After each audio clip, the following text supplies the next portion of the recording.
Olá, eu sou Humberto Pinheiro. A Assembleia Entrevista de hoje fala com a deputada Moema Gramacho.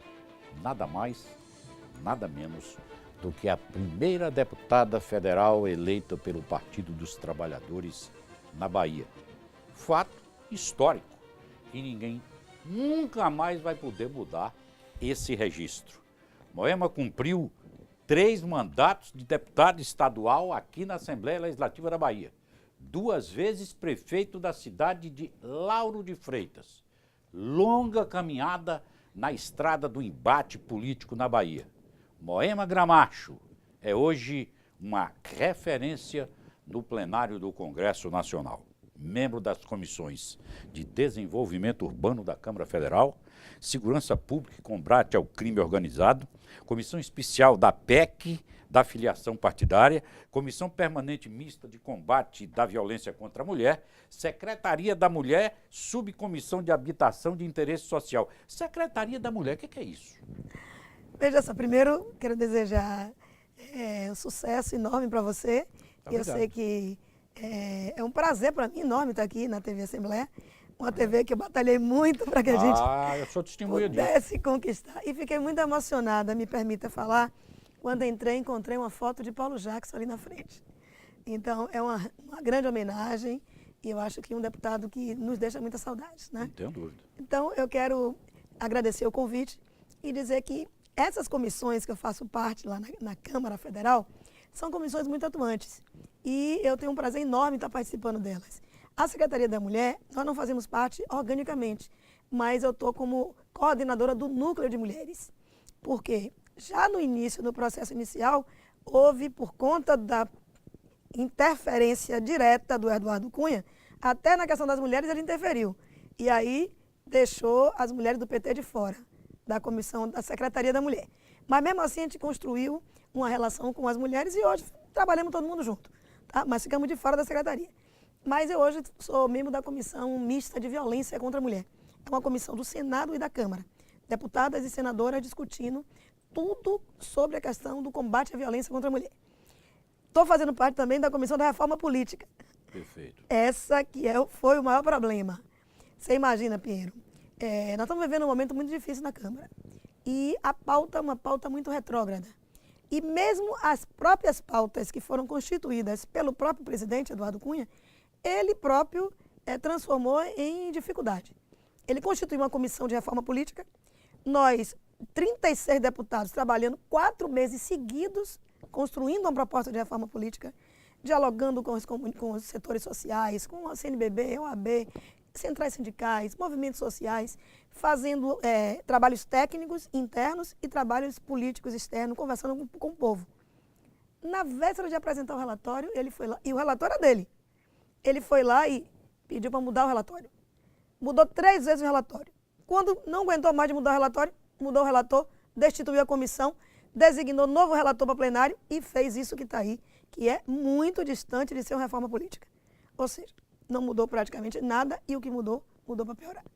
Então, e eu me senti muito frustrada, porque eu me dediquei muito a essa comissão da reforma política.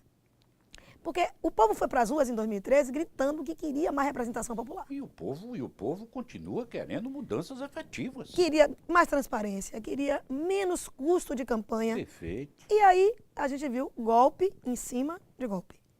Ele, não satisfeito com o relatório que foi apresentado por este último relator que ele designou, ele colocou para o plenário para votação e aí perde a proposta. Cada vez que ele perde, é por uma noite só, né? Porque no dia seguinte, ele se articula e muda uma palavra ou outra e vota o que ele quer. Enquanto não votar o que ele quer, ele não se satisfaz. E foi assim com a reforma política, com a questão do financiamento empresarial. Ele perdeu uma noite, eu estava lá, foi até quase 1h da manhã nessa batalha, aí ele perdeu.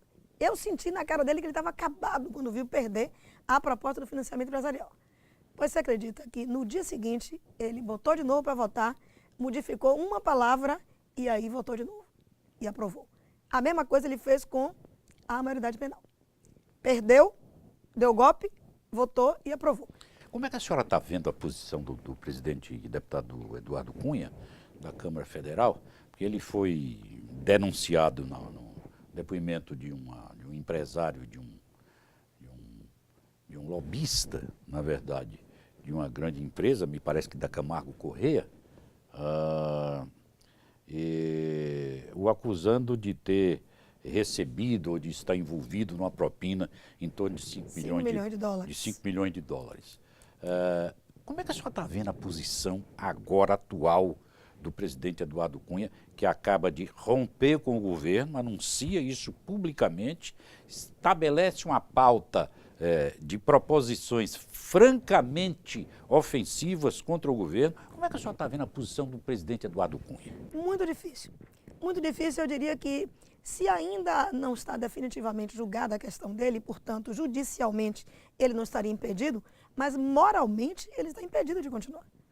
E é impossível você dirigir uma casa como a Câmara dos Deputados, a segunda maior casa, né, do país, e você está completamente envolvido em denúncias que já viraram notícia, já viraram investigação. Inclusive agora o próprio Supremo Tribunal Federal vai estar chamando para continuar fazendo investigação. Então o que é que eu diria? Ele construiu todo um trabalho de tirar o foco das denúncias de cima dele. Então, quando ele fez uma pauta para estes primeiros 6 meses, uma pauta que trabalhou a questão da maioridade penal, reforma política, transgênico, né? Inclusive tirando a possibilidade do povo ter o conhecimento dos rótulos do transgênico, né? Faz uma pauta de parla shopping, criar um grande shopping, né, para os parlamentares. Ou seja, foram pautas de compromisso que ele assumiu de campanha com as bancadas que o elegeram. Então, ele fez um compromisso de campanha e colocou nos primeiros 6 meses essa pauta, que era para ter os seus deputados, seguidores, né, junto com ele. Justamente por quê? Porque ele sabia que ia ser denunciado. Ele sabia que ia chegar esse momento que chegou. Então, ele queria constituir, primeiro, esta frente com os parlamentares e também pegou pautas que a população, tipo, por exemplo, maioridade penal. Eu sou contra, mas eu sei que a grande maioria da população é a favor da redução da maioridade penal. Então, ele coloca este tema para votação para tentar ficar bem com a população. Então, tudo preparado, porque sabia que agora ia chegar onde chegou. Mas eu acho que mesmo com toda essa sua atitude, que eu diria um pouco estilo Maquiavel, né? Ainda com isso, ele vai ter muita dificuldade de sair dessa. Aí, o que é que ele vem agora? Ele vai tirando o foco, ele vai e diz, não, eu vou romper com o governo. Ele já é rompido com o governo há muito tempo. Ele só fazia o papel de, como presidente da casa, botar para votar as coisas e, obviamente, deixava que os líderes se articulassem. E o líder do governo, junto com o líder da oposição, se articulava para fazer como é que poderia se proceder às votações. Mas, o que é que ele diz hoje?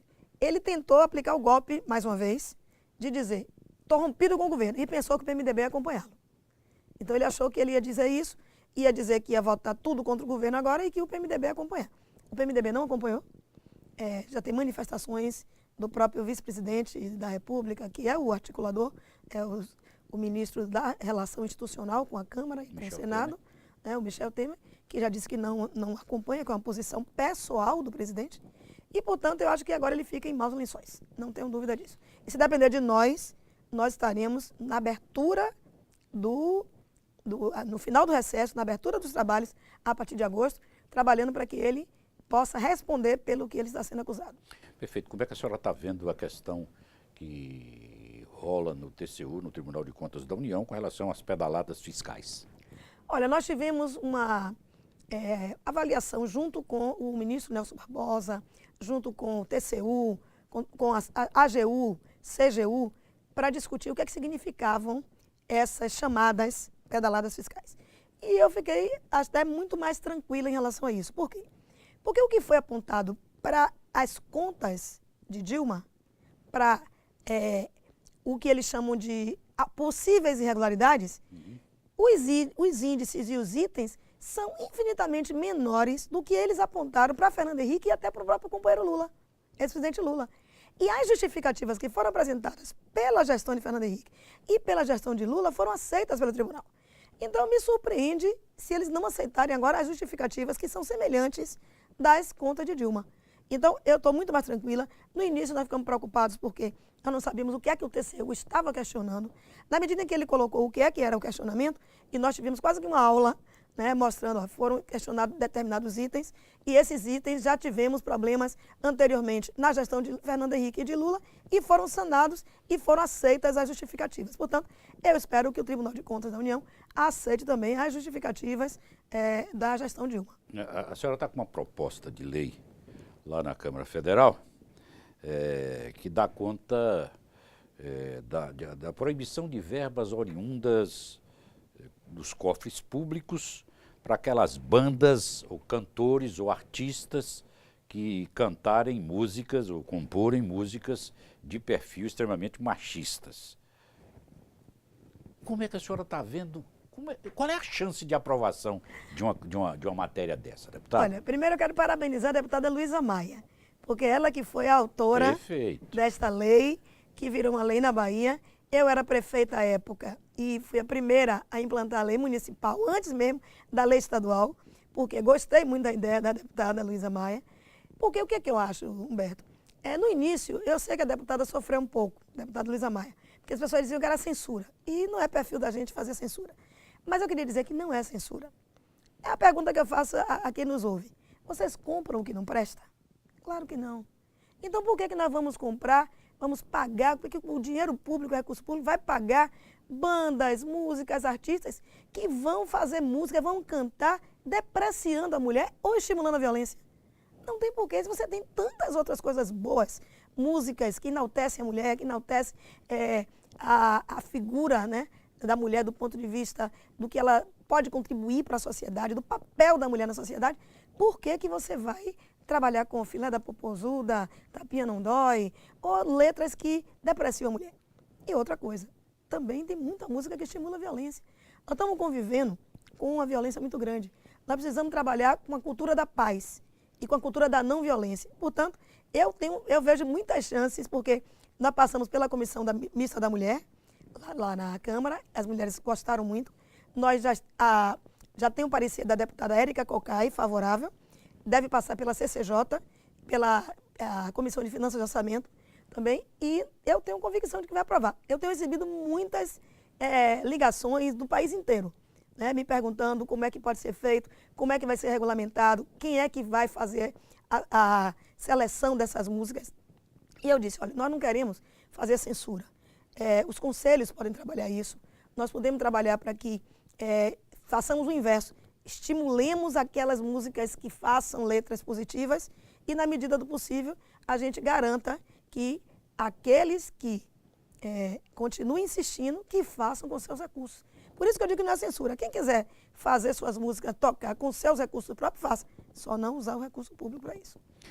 Deputada Moema Gramacho, a senhora é uma política que tem uma história, uma trajetória de vida no mundo da política absolutamente inatacável. Não tem mancha, né? É um discurso limpo, altivo, duro, porém extremamente sincero e honesto. A sua postura é essa e até dos seus adversários eu ouço isso. Como é que a senhora está vendo esse momento que o Partido dos Trabalhadores atravessa? Uma crise. Não dá para negar isso. O partido vai emergir desse processo todo mais vigoroso, mais forte e extremamente ou definitivamente representativo de uma parcela considerável da população brasileira, deputada? Humberto, essa é uma pergunta muito interessante. Primeiro, eu queria dizer que eu tenho um orgulho muito grande de ser do meu partido. O partido que eu ajudei a fundar, tenho 35 anos nele, e acredito que é um partido de homens e mulheres honestos. Nós temos 1.700.000 filiados ao Partido dos Trabalhadores. Em todos os partidos, como na nossa família, as famílias brasileiras, as famílias do mundo inteiro, nós temos dificuldades e temos problemas.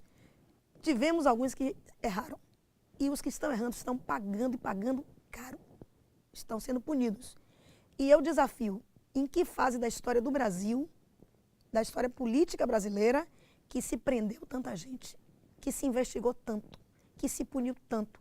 Quando já se viu ex-ministro preso, grandes empresários presos? Nunca se viu isso. Nós temos a oportunidade de passar o Brasil a limpo, porque não foi o PT que inventou a corrupção. O PT, com alguns dos seus, não poderia ter continuado a prática corriqueira existente historicamente há séculos no Brasil. Não poderia. Mas é o PT que está dando a oportunidade ao Brasil de passá-lo a limpo. Primeiro, no governo Fernando Henrique Cardoso tinha engavetador da República. Tudo era jogado debaixo do tapete ou da gaveta.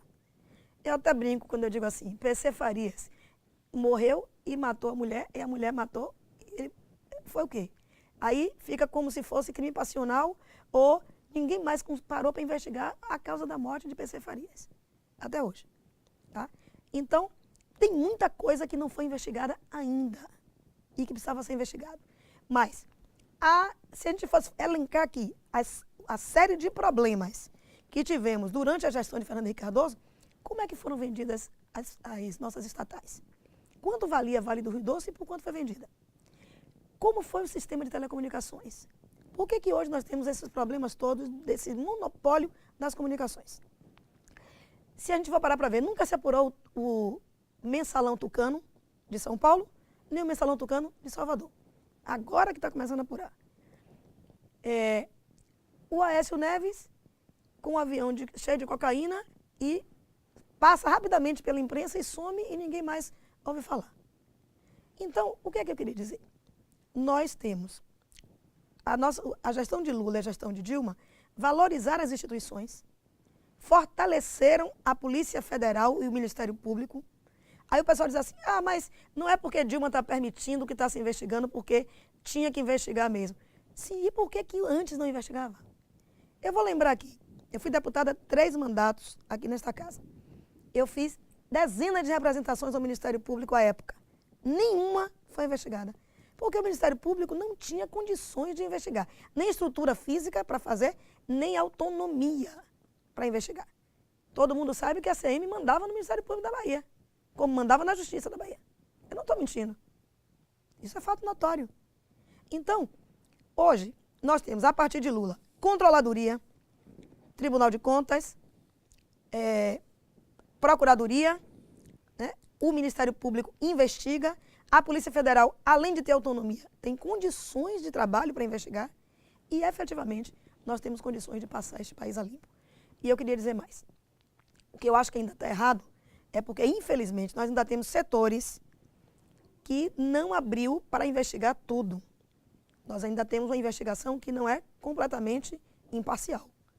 E temos também setores da mídia que passam a mão pela cabeça de muitos ainda. E eu acho que o PT, que é esse partido, que eu comparo o partido com a oliveira. Não sei se você conhece a árvore, a oliveira. Perfeito. Mesmo se ela for queimada, ela renasce das cinzas. E eu digo, eu tenho uma força enorme para, junto com meus companheiros do PT, a gente retomar o PT de onde teve o erro lá e a gente mostrar que quem mais fez pelo povo brasileiro foi o Partido dos Trabalhadores. Eu não sou da teoria do que rouba mais faz, do velho ACM.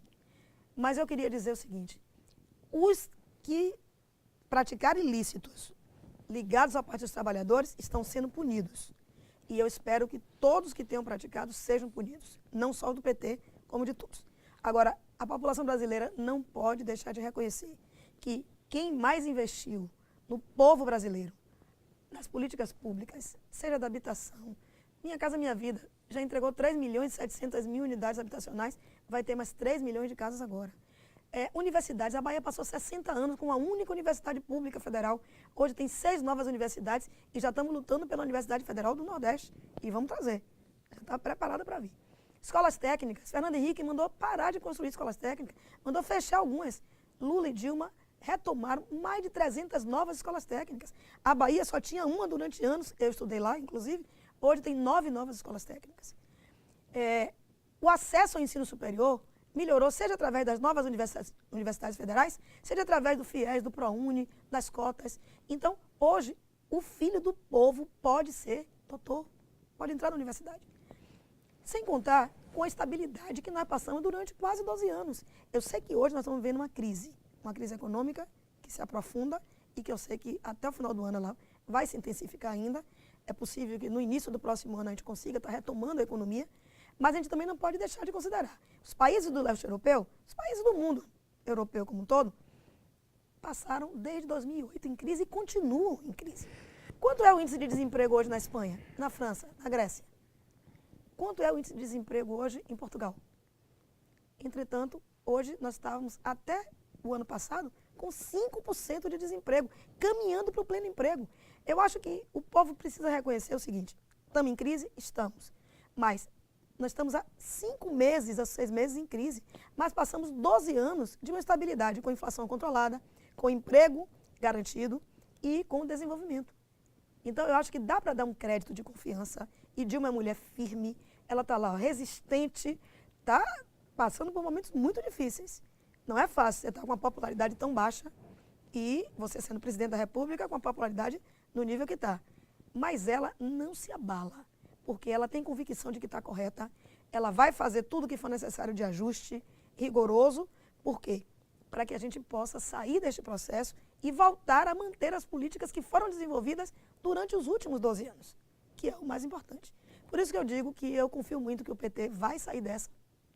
E eu quero estar junto, levantando essa bandeira para que a gente possa continuar exigindo punição aos que cometeram. Nós não queremos passar a mão pela cabeça de ninguém, mas ao mesmo tempo queremos dizer que nós merecemos um voto de confiança para continuar trabalhando pelo povo brasileiro.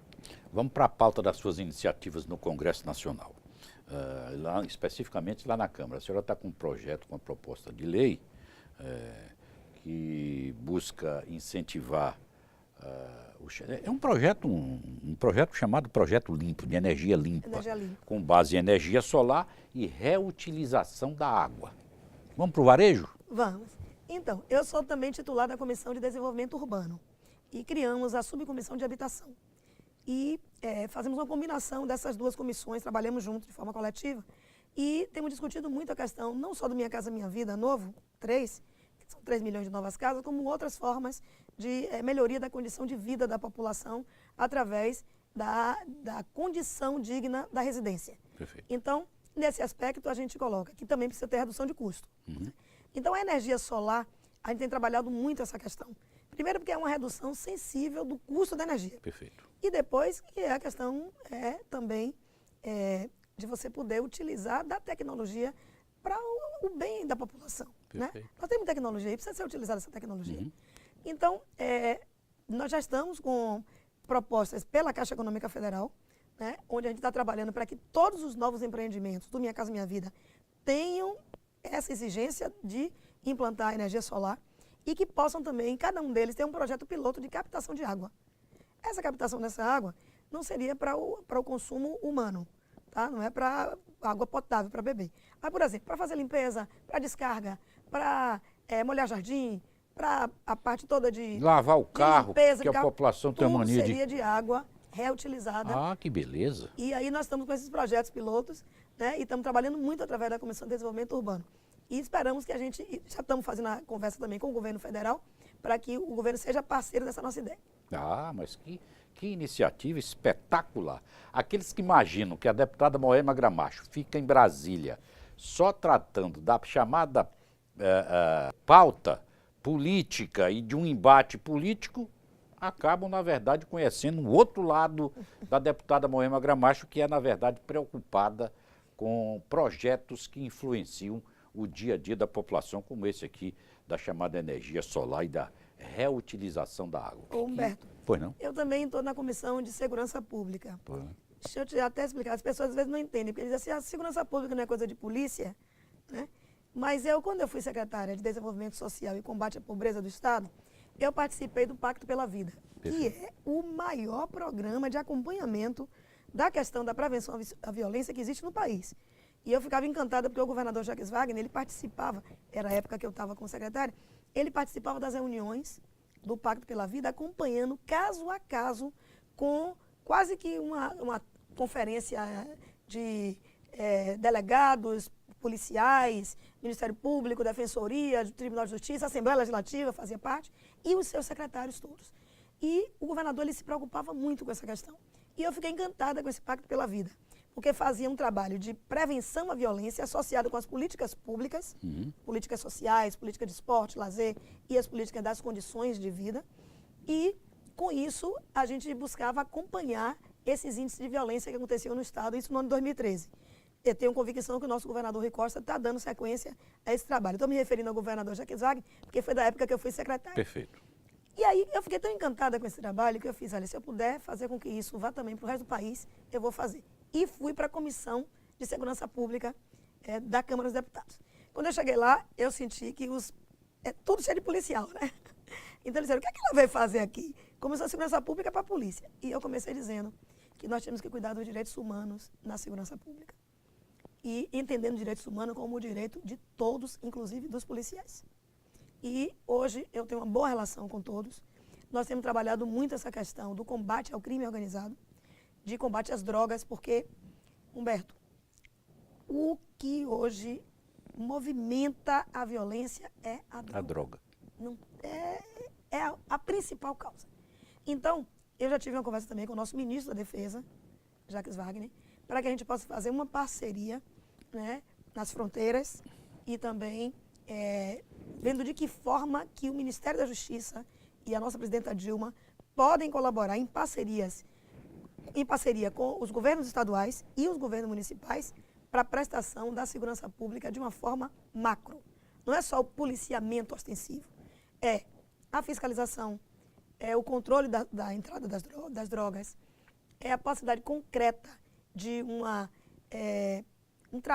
ação com a juventude para que nós possamos libertar essa juventude das drogas. Por isso que quando estava discutindo a redução da maioridade penal, eu fui contra, porque não é a solução. Não é a solução, porque os países que diminuiu a maioridade penal não teve diminuição da violência. E tem mais. Hoje, o jovem de 16, 17 anos, que é absorvido por um traficante desse, quando reduzir a idade, eles vão pegar o de 13 e de 14. Não é claro. Então não vai adiantar nada, não vai mudar. Não tenha dúvida. O que é que precisa, do meu ponto de vista? Primeiro, educação de tempo integral, que é o fundamental. E uma parceria com a família, porque a família hoje está terceirizando muito os seus filhos. Essa propaganda, inclusive, do governo do Estado, eu estou gostando, porque os pais têm que saber onde os filhos estão. Eles estão na escola, sim, mas e quando saem da escola, vão para onde? Precisa saber. Então, a escola de tempo integral, você já dificulta mais para eles estarem menos tempo fora da escola, né? Então, isso já é importante. Além da escola de tempo integral, as políticas públicas de esporte, lazer, de entretenimento à juventude, para que ela possa ter a cabeça ocupada com as questões positivas. E a outra questão é punição ampliada para todos os adultos que usarem os jovens. Esses sim, pais, mães, traficantes, que usarem os jovens para praticar crimes, esses têm que ter uma pena muito mais alta do que as que tem hoje. E a outra questão, e essa nós estamos defendendo, já defendíamos antes da votação pelo Eduardo Cunha lá na Câmara, que é a modificação do ECA. O ECA completa 25 anos. Ele ainda não foi aplicado na sua totalidade, mas ele precisa ser modificado. E uma das modificações é ampliar o tempo de internação desse jovem que praticou ilícito. Se esse jovem praticou um assassinato, se ele praticou algo mais grave, ele não pode ficar com a pena de 3 anos. Ele pode ter ampliado a sua pena para 8 anos ou mais, desde que ele não seja jogado lá na fábrica de fazer crime, que são os presídios. Então, é preciso que se crie esses espaços alternativos entre as fundacs, entre as CASES, os Centros de Apoio Socioeducativo, e o presídio. Ter uma casa intermediária, onde este jovem que completou 18 anos, ele não vá para o presídio. Ele cumpra o resto da sua pena num outro espaço socioeducativo também. Socioeducativo laboral. Ele já pode trabalhar a partir de 18 anos, então teria essa diferenciação. Até 18 anos, socioeducativo. Entre 18 até o cumprimento da pena dele, que deve ser maior do que os 3 anos, seria um espaço socioeducativo laboral. Perfeito. E só então o presídio para aqueles que cometeram crime após ter os 18 anos. Não sei se deu para ficar explicadinho. Ah, deu, mas deu sim. E a senhora falou aí, ainda que passando, pegando uma imagem de comparação, da questão da a família está terceirizando os filhos. E como é que ficou a senhora com relação ao projeto de terceirização? Eu vou ter contra e voto sempre contra a terceirização de atividade fim. Aí alguém pode perguntar, mas você foi prefeita, não terceirizou em Lauro de Freitas? Terceirizei, mas não atividade fim. Eu sou operária de fábrica. Não sei se você sabe, Humberto. Sei não. Mas eu comecei minha militância na fábrica. Ah, foi? Eu entrei na fábrica, ia fazer 18 anos. Fábrica de? Titânio, dióxido de titânio, na Tibraz, antiga Tibraz. Antiga Tibraz. Hoje Cristal, já foi milênio, agora é Cristal. Perfeito. Eu trabalhei 20 anos dentro da fábrica.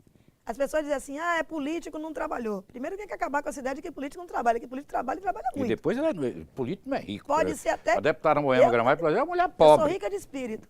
Claro, claro. Então, pode ser que tenha político que não trabalhe, como tem em todas as profissões. Mas político trabalha. Mas eu, antes de ser política, bati cartão 20 anos dentro da fábrica. Tá? Pegava meu ônibus 5h30 da manhã, ia trabalhar. Quando saía para o sindicato, do sindicato voltava a pegar o 0 hora para poder entregar o boletim para os trabalhadores do polo e voltava às 5h30 de novo para a fábrica para poder trabalhar. E eu, você sabe como começa a minha história política? Me indignando contra a exploração aos trabalhadores de empreiteiras, os trabalhadores terceirizados. Por quê? Eu tinha nível técnico, eu podia beber uma água num copo descartável, num bebedouro.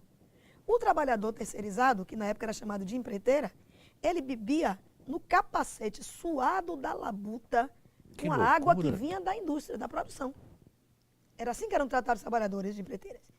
E eu, imagine, eu com 17, 18 anos, eu via isso e eu achava o fim da picada. Mas lógico. Então eu comecei a me indignar com isso e entrei para o sindicato. Por conta dessas coisas, de ver o sofrimento que esses trabalhadores passavam dessa discriminação. Então eu não posso ser a favor da terceirização. Aí, o que é que o Eduardo Cunha colocou para votar? Terceirização de atividade fim. Com que pretexto? De enganar a população.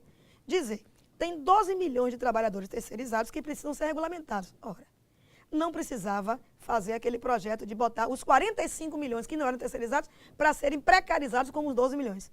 Bastava dizer o seguinte, estenda-se para todos os trabalhadores terceirizados os direitos dos contratados diretamente. Resolvia o problema. E não fazer o inverso. O que é que ele fez? Enganou. Os terceirizados estavam achando que estariam sendo beneficiados com um projeto que vai regulamentar a situação deles. Muito pelo contrário. Foi pegar os outros 45 que não eram e nivelar por baixo. Então, a terceirização de atividade fim, nós somos completamente contrários. É precarização da mão de obra, é subtração de direitos, o índice de acidentes aumenta muito. A cada 10 acidentes que acontecem, 8 são com trabalhadores terceirizados. Portanto, aumenta o índice de acidentes e diminui salário. Então, não é vantagem alguma.